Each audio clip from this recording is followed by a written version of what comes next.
Senhor, oramos agora por todos que choram, que ainda não têm luz. Senhor, dá a eles o pão.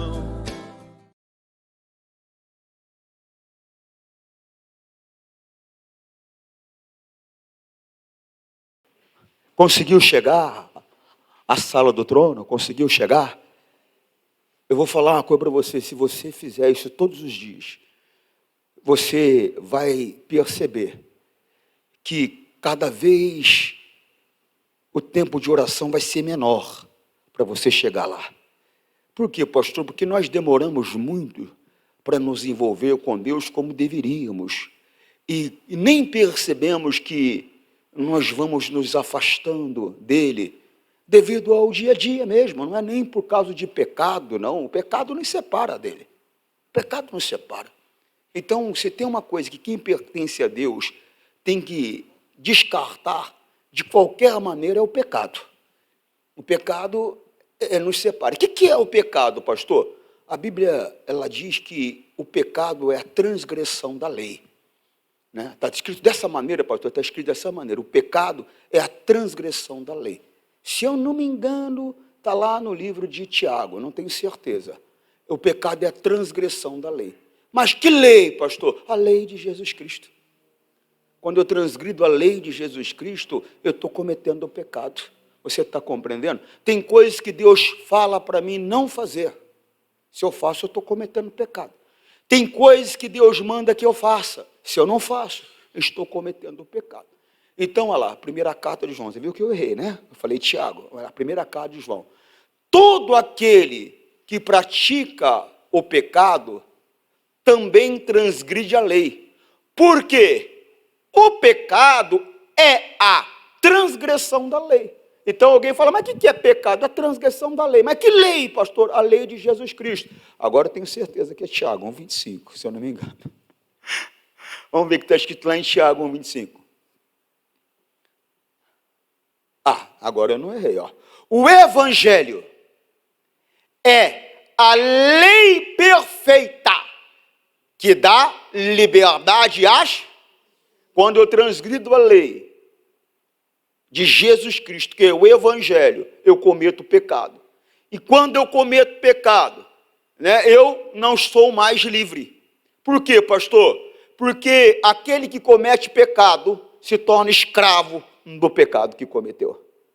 Você está compreendendo? Por quê, pastor? Porque o pecado que eu cometi, por trás dele tem um ser, tem um espírito, e eu me torno escravo daquele espírito. Olha a coisa séria. Então, quem é de Jesus tem que descartar o pecado. O pecado não pode fazer parte da minha vida. O pecado não pode fazer parte das nossas vidas. Então, você já sabe o que é pecado.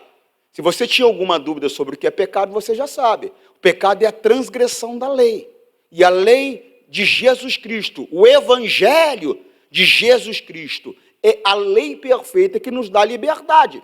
Olha só que coisa linda, O Evangelho é a lei perfeita que dá liberdade às pessoas. Se alguém examina bem essa lei e não esquece, mas a põe em prática, Deus vai abençoar tudo que essa pessoa fizer. Quer ter sucesso na vida?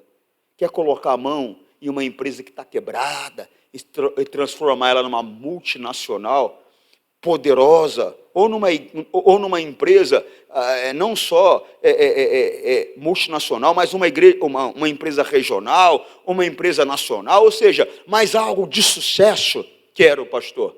Respeite o Evangelho, examine a lei perfeita, veja aquilo que pode, aquilo que não pode, veja quais são os seus compromissos, os seus deveres, veja quais são os seus direitos. Por quê, pastor? Porque no Evangelho, que é a lei perfeita que nos dá liberdade, nós encontramos direitos, mas nós encontramos deveres também. Então não pode ser descartado. É aquilo que eu falava de manhã, hoje, na reunião dos obreiros, nós não podemos ser seletivos. Eu não posso ficar escolhendo o que eu quero obedecer, o que eu quero fazer, e aquilo que não, isso aqui não é tão importante assim. Não, tudo é muito importante. Toda a palavra de Deus ela é importante. Toda a palavra de Deus tem a sua relevância, a sua importância, a sua necessidade. E eu tenho que ter o conhecimento, eu tenho que ter o entendimento para viver, para colocar em prática. Então, repito, pecado, longe, pecado, estou fora, distante de nós. Mas agora é aquilo que eu falei. Tem coisas que, na verdade, não é pecado, mas vai nos distraindo, e nós nem percebemos que estamos distantes de Deus. E às vezes só percebemos a distância quando surge uma necessidade. Aí eu corro, mas só que eu estou tão longe que eu demoro tanto para chegar. E não estou bem condicionado, e aí acabo às vezes cansando, e às vezes mais. O que, pastor? Morrendo no meio do caminho. A Bíblia mostra, deixa eu te mostrar uma coisa, a Bíblia mostra que o Senhor Jesus, ele estava com um grupo de pessoas, e a Bíblia mostra que ele estava ali há 3 dias, com aquele grupo de pessoas. Aí ele pega e chama os discípulos, e fala para eles o seguinte, olha, o negócio é o seguinte, dê comida para eles. Aí ele pega e fala o motivo, ele fala, eles estão comigo há 3 dias já. Há 3 dias já. E eu não quero, isso Jesus falando, que eles morram pelo caminho. Tem que comer, irmão. Tem que estar forte. Tem que estar bem condicionado. Por quê, pastor? Senão você vai morrer pelo caminho. Você vai morrer pelo caminho. Isso está onde, pastor? Lá em Mateus, capítulo 15, versículo 32. Ó, Jesus chamou os seus discípulos. Quem é o discípulo? Eu tenho ensinado para você que o discípulo é aquele que permanece na palavra, independente do vento que tenha. E vem vento, pastor, vem vento de dificuldade financeira às vezes, vem vento de dificuldade familiar às vezes, vem vento de dificuldade de relacionamento. Eu não estou falando nem de relacionamento marido e mulher, não. Às vezes vem um vento de dificuldade de relacionamento pai e filho, irmão e irmã, amigo e amiga. Vem aquele vento de dificuldade. Mas eu permaneço na palavra. Aquela pessoa me feriu, aquela pessoa me desrespeitou. Às vezes foi intencional, às vezes não foi. Mas é aquilo que eu tento ensinar, explicar. Se você pisar no meu pé, mesmo sem querer, não significa que não vai doer. Você pisou, doeu, às vezes até machucou, até quebrou o dedinho. Não foi de propósito. Não foi de propósito, mas doeu do mesmo jeito. E às vezes a pessoa faz intencional, independente do comportamento dela, se foi intencional ou se foi sem querer. A minha parte, a minha responsabilidade, se eu sou discípulo, é permanecer na palavra, é chegar diante de Deus e falar, Deus, queria falar com o senhor, a irmã Maria pisou no meu pé, como machucou, Deus, está doendo, feriu, viu? Meu Deus, mas a tua palavra diz que eu devo orar por aquele que me maltrata. O que ela fez foi maldade, Pai. E eu percebi até que teve uma intenção má da parte dela. Ou ao contrário, Deus, a irmã Maria pisou no meu pé, machucou, viu, Pai? Machucou. Eu vi que não foi de propósito, não, mas Deus me feriu. Mas eu vim aqui abençoar a irmã Maria, porque a tua palavra diz que eu devo orar para aquele que me maltrata, me persegue. Então, quer dizer, ela me feriu, me machucou. E eu não quero guardar nada da irmã Maria, então eu estou abençoando ela diante de ti, viu? Deus, eu vi que não foi intencional e eu estou inocentando ela. Deus, eu vi que foi maldade, mas eu estou inocentando ela, porque a minha luta não é contra o sangue nem contra a carne. A minha luta é contra os principados, é contra as potestades. Esse demônio que usou a irmã Maria para me ferir, eu estou quebrando a força dele, eu estou amarrando ele, mandando ele embora da minha vida para ele nunca mais entrar. E abençoa a minha Maria também, em nome de Jesus. Por quê, pastor? Porque é assim que Deus quer que faça. Então o discípulo é esse que permanece é aquele que Deus pode contar com ele. É aquele que Deus pode chamar ele para qualquer missão. Por quê? Porque Deus sabe que ele não vai sair da palavra, não importa o tipo de vento que ele enfrente, o tipo de dificuldade que ele enfrente, ele vai permanecer na palavra, ou seja, é alguém confiável. Você compreende, sim ou não? Esse é o discípulo. Então é esse que Jesus chama para dar missões. E ele chamou para dar uma missão e falou, Jesus chamou os seus discípulos e disse, estou com pena dessa gente, porque já faz 3 dias que eles estão comigo e não tem nada para comer. Não é que eles não tinham. Não é que eles não tinham. Que você vai ver, inclusive, você não vai ver agora porque nós não vamos entrar nessa parte. Mas se você continuar lendo depois, você vai ver, inclusive, que os discípulos, eles correram no meio das pessoas ali para ver quem é que tinha alguma coisa para comer. E encontrou alguém que tinha lá um lanchinho lá, alguns peixinhos, alguns pães lá. Jesus trouxe, abençoou e multiplicou. Amém? Então não é que eles não tinham, é que naquela altura de 3 dias já, a provisão deles havia acabado.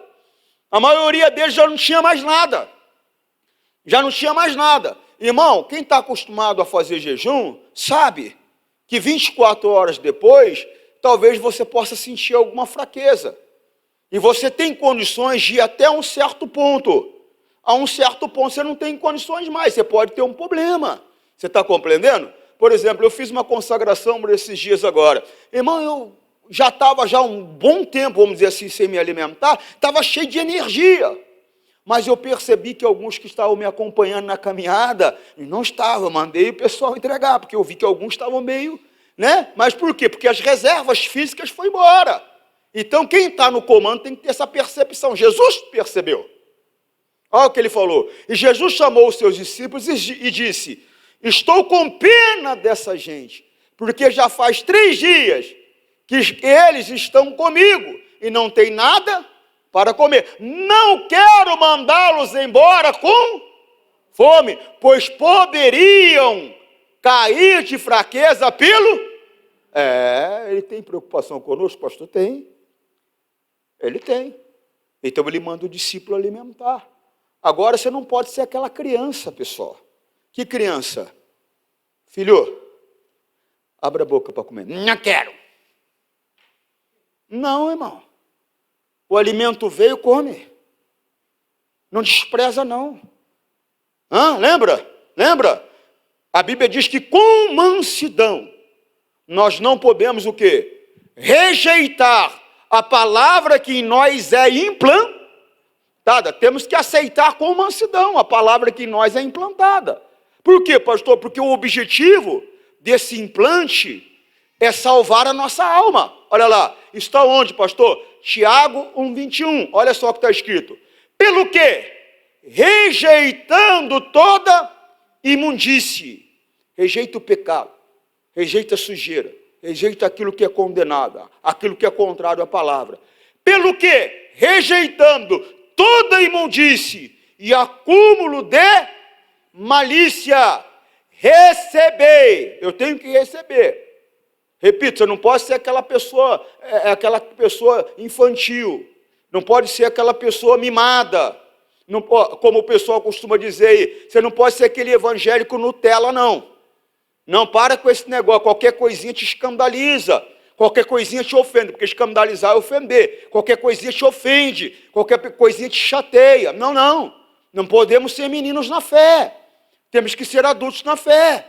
Você está compreendendo? Temos que ter o entendimento que neste mundo teremos dificuldades, situações, mas nós temos Jesus, nós temos a palavra para nos ajudar, nós temos o pão da vida para nos alimentar, para nós não desfalecermos na caminhada, mas nós temos que aceitar. Está compreendendo? Pelo que, rejeitando toda a imundícia e acúmulo de malícia, recebei com mansidão a palavra em vós enxertada. Ela não estava, mas ela está sendo colocada em nós. O enxerto é isso. É um órgão que está sendo colocado. Não estava em você, mas está sendo colocado com o objetivo de te salvar. É removido aquilo que está podre, é removido aquilo que está sujo, é removido aquilo que está te matando, aquilo que não está funcionando na tua vida, e é entregue a algo que vai funcionar, que vai produzir salvação para você. Mas tem pessoa que rejeita, ela não quer. E aí, pastor, e aí morre. Então, não deixe isso acontecer. Pelo que rejeitando, o que eu tenho que rejeitar é isso, ó. Rejeitando toda a imundície, acúmulo de malícia. Receber, isso eu tenho que receber com mansidão, o quê? A palavra em vós enxertada, a qual pode salvar a vossa. O objetivo de Deus é salvar a minha alma, é salvar a minha vida. O objetivo de Deus é me transformar. Amém? Então eu não posso ser aquele que a palavra vem, não concordo, não quero, não. Não, quando eu era menino, eu agia como menino. Mas tem que chegar um momento que eu tenho que crescer, né, gente? E eu tenho que rejeitar as coisas de menino. Me comportar como adulto. Assumir as responsabilidades, os meus deveres, e também desfrutar das maravilhas que o Evangelho traz para mim. Amém? 1 Carta aos Coríntios, capítulo 13, versículo 11. Quando eu era menino, falava como menino. Sentia como menino. Descorria, ou seja, me comportava como menino. Mas logo que cheguei a ser homem, gente, acabei com as coisas de menino. Ou seja, tem coisa que não cabe mais para a gente. Tem coisas que não cabe mais para a gente. Já é para ter um comportamento diferente. Já é para ter uma atitude diferente. Amém, Jesus? Por quê, pastor? Irmão, tem coisas que, puxa vida, uma criança não pode desfrutar. Tem coisas que não pode, tem prazeres que uma criança não pode desfrutar. Ou seja, para mim começar a desfrutar de certas coisas, eu tenho que me tornar uma pessoa adulta. Amém? Mas só que o amadurecimento, ele traz condições para que eu desfrute de algumas coisas maravilhosas. Mas também o amadurecimento, ele traz responsabilidades que eu não posso fugir delas. E o problema é esse, as pessoas, muitas vezes, elas querem fugir das responsabilidades. Eu, Antônio Borges da Silva Júnior, eu me lembro quando eu comecei na igreja. Eu era uma criança espiritualmente e era uma criança também fisicamente, apesar de acreditar que não era, tinha 17 anos, achava que era homem, mas não era. Achava que era adulto, mas não era. Né? A mente não era adulta, o corpo poderia ter um porte de quem era adulto, mas não era também. Não estava ainda formado. Segundo a ciência, com 25 anos você se torna uma pessoa adulta completa. 25 anos e um dia você começou a envelhecer, segundo a ciência. Então o que acontece? Eu não estava ainda, não era adulto ainda. Então o que acontece, irmão? Eu me lembro, eu precisava de quem cuidasse de mim espiritualmente, quem orasse por mim, quem intercedesse por mim, quem mandasse o mal embora. Eu me lembro como se fosse hoje, não tem como eu esquecer. Eu me lembro que eu estava numa reunião, era na Praça da Sé, na Silveira Martins 28, eu estava em uma reunião, meu pastor era o pastor Dalton César, o pastor Jaime ainda não estava em São Paulo, o pastor Jaime ainda era pastor no Rio de Janeiro, não era pastor em São Paulo ainda, eu estou falando de 1987, o pastor Jaime chegou em São Paulo em janeiro de 88, mais ou menos, fevereiro de 88, mais ou menos, era 1987, isso há 36 anos atrás, 30 e poucos anos atrás. E o que acontece? Eu me lembro que nós estávamos numa reunião de domingo de manhã, e o pastor estava fazendo uma adoração, e eu lembro que o pastor estava andando no meio do povo. É só isso que eu lembro. Eu não lembro de mais nada. Eu me lembro que, de alguma maneira, ele chegou perto de mim, eu não me lembro dele chegar perto de mim, eu me lembro só dele dizer, sai, eu abri os olhos e vi que ele estava me abraçando. E me abençoando. Daquele dia em diante, eu fiquei liberto. Mas aconteceu. Você está compreendendo? Ou seja, eu precisava de alguém que cuidasse de mim. Eu era ainda criança. A responsabilidade eu não tinha ainda. Eu era ainda infantil, ainda era criança. Mas, todavia, os anos se passaram. Em 1992, eu já não estava mais nessa posição de ser cuidado. Eu já havia crescido e eu estava na posição agora de cuidar. Ou seja, eu já não era mais menino, eu era adulto. E eu desfrutava de entendimento, de poder, de autoridade, mas eu desfrutava também de compromissos e responsabilidades. Agora, era eu quem tinha que me consagrar para poder ajudar as pessoas. Eu já não estava mais em posição de ser ajudado, eu estava na posição de ajudar. Não significa que na minha carreira eu não precisei de quem segurasse o braço direito. Eu não precisei de quem segurasse o braço esquerdo. É lógico. É lógico, todos nós precisamos de ajuda.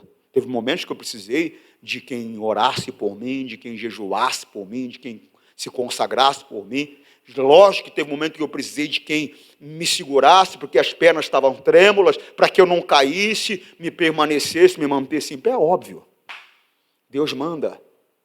Ele manda alguns para socorrer, para trazer aquele alimento, aquela boa palavra que vai levantar, que vai avivar, ele manda. Amém? Ele traz aquele discípulo. Mas você não pode rejeitar a comida. Não pode ficar agindo como menino. Eu lembro que, numa certa ocasião, eu estava passando por um momento difícil. E eu, nos meus momentos difíceis, como nos meus momentos tranquilos, eu estou sempre buscando uma comunhão com Deus. Né? Às vezes eu percebi já que teve momentos que a minha comunhão com Deus era completamente desinteressada. E percebi que a minha comunhão com Deus, e muitas vezes, tinha segundas intenções, eram comunhões interessadas, né? Eu estou buscando de Deus hoje, voltar ao primeiro amor, ter uma comunhão com Deus desinteressada, só por Ele, não por causa das dificuldades, das situações, ou das necessidades, mas por causa dEle. Né? Então, o que acontece? Eu me lembro que numa dessas situações, eu estava orando a Deus, e eu fui claro com ele, eu falei, meu Deus, a tua palavra diz que o Senhor não faz acepção de pessoas. Eu me lembro que Pedro, ele estava numa situação difícil. E ele falou, socorre-me, Senhor. E o Senhor estendeu a mão para ele. Eu falei, eu estou numa situação difícil, e eu estou te pedindo, socorre-me, Senhor. O Espírito Santo veio falar comigo, sabe o que ele me disse? Ele falou, só que Pedro não rejeitou a minha mão. Esse é o problema nosso. Estamos numa situação, às vezes, difícil. No momento adverso. Só que Deus nos traz a palavra, porque Jesus é a palavra, Ele nos traz a palavra, ou seja, Ele nos traz a mão estendida. Só que nós não queremos.